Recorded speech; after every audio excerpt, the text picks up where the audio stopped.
حسین مسلح پہ کھڑے ہوئے ہیں، 1000 کا لشکر ہے، اس میں کئی باغی بھی حضرت حر سے پیچ مار کے کہہ رہے تھے ارے تم حسین کو روکنے آئے ہو یا ان سے بات چیت کرنے آئے ہو؟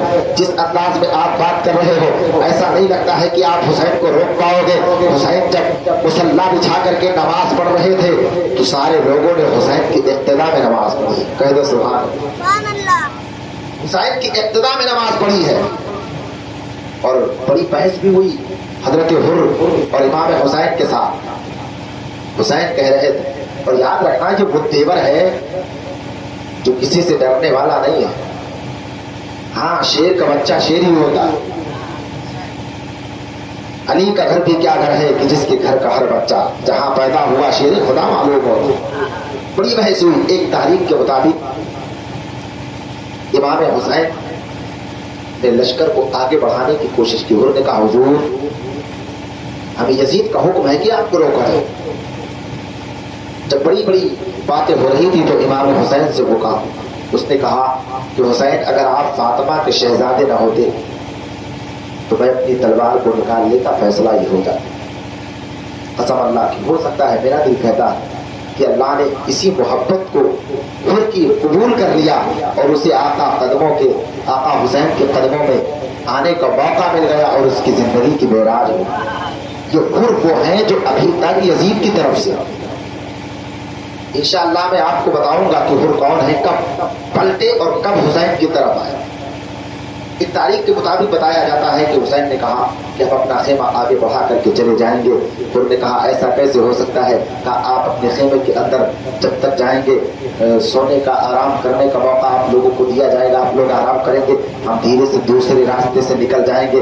اللہ اکبر، جیسا کوئی بھی تاریخ اٹھا کر کے دیکھو حسین چلے ہیں۔ اب حسین چل رہے تھے، یزید کو خبر مل گئی، یزید کو پتا چل گیا کہ حسین کا قافلہ رکا نہیں ہے ابھی تک۔ حضرت حر بن ریاحی جن کو کہا جاتا ہے 1000 کا لشکر لے کر کے پہنچے تھے، اب یزید کی طرف سے خطوط آنا شروع ہوئے ہیں، لوگ آ رہے ہیں، یزید کی طرف سے بتا رہے ہیں حسین کے قافلوں کو روکا جائے، لیکن اے لوگوں اب یہ قافلہ سفر کرتے کرتے مدینے سے مکہ کی سرزمین پر پہنچا، مکہ کی سرزمین سے سفر کرتے کرتے اللہ اکبر کوفہ کی وادیوں سے گزرتا ہوا، کوفہ کے ریزگاروں سے گزرتا ہوا اب یہ قافلہ چل رہا ہے۔ اب یہ قافلہ وہی آ کر کے پہنچا ہے جہاں جس سرزمین کو میدان کرب و بلا کہا جاتا ہے۔ ادھر قافلہ چل رہا تھا، ادھر حر پھر اپنی پوری مکمل ٹیم کے ساتھ آ کر کے پھر سامنے کھڑے ہو جاتے۔ ایک تاریخ کے مطابق بتایا جاتا ہے کہ امام حسین کا یہ قافلہ چل رہا تھا تو گھوڑے جب آ کر کے میدان کرب و بلا میں پہنچے نا تو ان کی ٹانپیں میدان کرب و بلا کی زمین پہ اب آگے نہیں بڑھ رہی ہیں، رک جاتی ہیں۔ حسین نے کہا علی اکبر بات کیا ہے، یہ گھوڑے آگے کیوں نہیں چل رہے ہیں، یہ اونٹوں کے قدم آگے کیوں نہیں بڑھ رہے ہیں؟ اللہ اکبر، امام حسین سواری بدلتے ہیں، ہو سکتا ہے سفر لمبا ہو، یہ تھک گئے ہوں۔ امام حسین جب سواری کو بدلتے ہیں کہ اب سواری بدل دی جائے، ہو سکتا ہے آگے چلنے لگے، لیکن پھر بھی سواری آگے چلنے کے لیے تیار نہ تھی۔ امام حسین نے کسی سے پوچھا بتاؤ یہ زمین کون سی ہے؟ اللہ اکبر، تب کسی نے کہا تھا حسین یہ تو کرب اور بلا کی سرزمین ہے، اسے مقام نینوا بھی کہا جاتا ہے۔ جیسے اتنا کہا ہے حسین نے کہا تھا اب یہیں پہ اپنے کجاوے کو اتار دو، یہیں پہ اپنے خیمے کو لگا دو، یہی وہ سرزمین ہے۔ اللہ اکبر، جس کی بشارت میرے بابا علی نے دی تھی، جس کے بارے میں بابا علی نے ایک جنگ کے مقام پہ لوٹتے وقت فرمایا تھا یہ نہر فرات ہے، یہی مقام نینوا ہے، یہی کربلا کی سرزمین ہے جہاں پہ علی اکبر کو شہید کیا جائے گا، جہاں پہ قاسم کی جوانی لوٹی جائے گی، جہاں پہ بچے معصوم علی اصغر کو شہید کیا جائے گا۔ اللہ اکبر، جس کے بارے میں حسین فرماتے ہیں کہ نانا مصطفیٰ نے بشارت دی تھی کہ کربلا کی سرزمین پہ حسین کو شہید کیا جائے گا، کہا یہی وہ سرزمین ہے، اپنے کجاوے کو اتار کر کے خیمے کو نصب فرما دو۔ اللہ اکبر، خیمے کو نصب کیا جاتا ہے۔ اب 1000 کا دستہ لے کر کے پھر حضرت حر بن ریاحی آ کر کے میدان میں کھڑے ہوتے ہیں۔ یہ لوگوں اب کربلا کا نقشہ ملاحظہ کرنا، सामने नहर फरात है, नहर फरात से कुछ ही दूर पे इमाम हुसैन का खेमा लगा हुआ है। याद रखना वो जमीन ऐसे जो है हमवार जमीन नहीं, बराबर जमीन नहीं थी, वो जमीन ऊंची और खाली हुआ करती है। यहाँ टीले पे खड़े हो तो उधर दिखता है, अगर नीचे खड़े हो तो ऊपर नहीं दिखता है। इमाम हुसैन ने जब 2 मुहर्रमुल हराम शरीफ को मैदान करबला में अपने खेमे को नज़र फरमाया है। ये लोगों अब 1000 का लश्कर मैदान करबला में अभी मौजूद है जो हुर लेकर के आए हैं, लेकिन जब अब खुतून जाकर के यजीद के दरबार में पहुंचे हैं, यजीद के दरबार में जब खत पहुंचे हैं, सारे मामलात को यजीद की बारगाह में रखा गया है।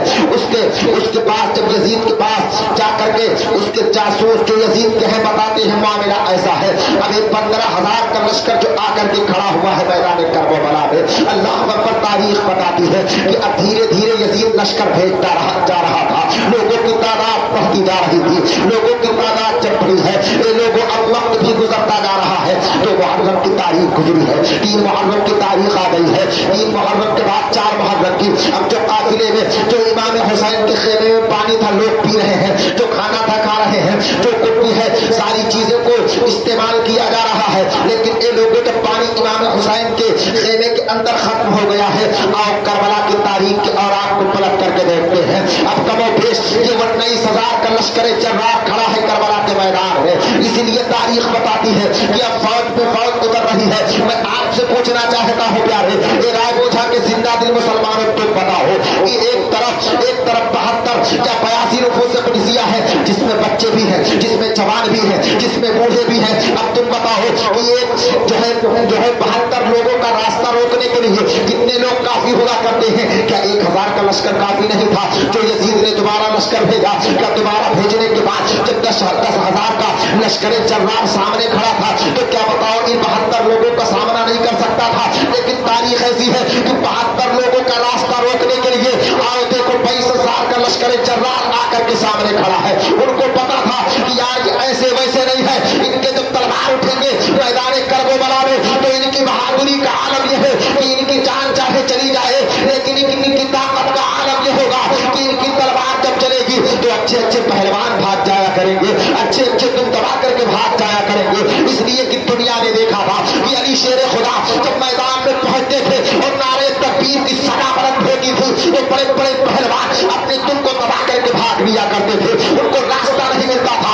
और एक तारीख में आपके निगाहों के सामने रखता है, यही अली शेर खुदा है, मेरे हुसैन के बाप है।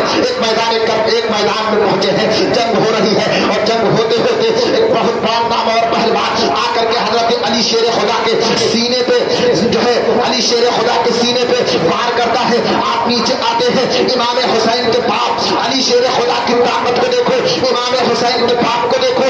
अली शेर खुदा ने दांव पेच पलटा है और पलटने के बाद जब सालिम के सीने पर सवार होते हैं, तलवार निकाली है जुल्फ़िकार हैदरी। अब करीब था कि उसके गर्दन को काट दे, तलवार निकाले उसके सर को तन से जुदा कर दे, उसको जहन्नम की तरफ फेंक दे उठा करके। लेकिन वो इतना बड़ा पहलवान था, अब उसने देखा है यार सीने पे कौन सवार है? अली शेर खुदा जो जिसके बारे में मेरे नबी फरमाते हैं अली तुम फातिह खैबर हो, अली तुम दामाद पैगंबर हो। वो अली शेर खुदा तो पहलवान के सीने पे खड़े हैं, अल्लाह पर सवार है, अब तलवार निकाली है, वार करना चाहते हैं। अब उसकी पुश्तनी देखो, अली शेर खुदा के चेहरे पर उसने थूक मारा है, अब अली की तलवार रुक गई है, अल्लाह पर अली उसके सीने से उतर करके नीचे खड़े होते हैं। वो पहलवान कहता है अली बताओ तो सही, तुम मेरे सीने पे थे, अगर चाहते तो तलवार चला देते, मेरी गर्दन उड़ जाती, मेरा सरदन से जुदा हो जाता, लेकिन अली शेर खुदा तूने तलवार क्यों नहीं चलाई? तो हुसैन के बाप का तेवर देखो, अली शेर खुदा फरमाते हैं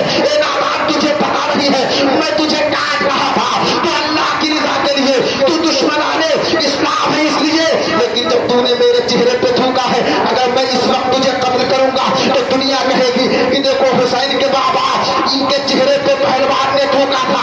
ये अपने गुस्से की वजह से, अपनी अदा की वजह से पहलवान के सर को काट रहे थे। तो मैं ये नहीं चाहता जब दुनिया तारीख लिखे तो ये लिखे कि अली के घर वाले वो अपने लिए जंग नहीं करते थे बल्कि जीते थे, तो अल्लाह की रिज़ा के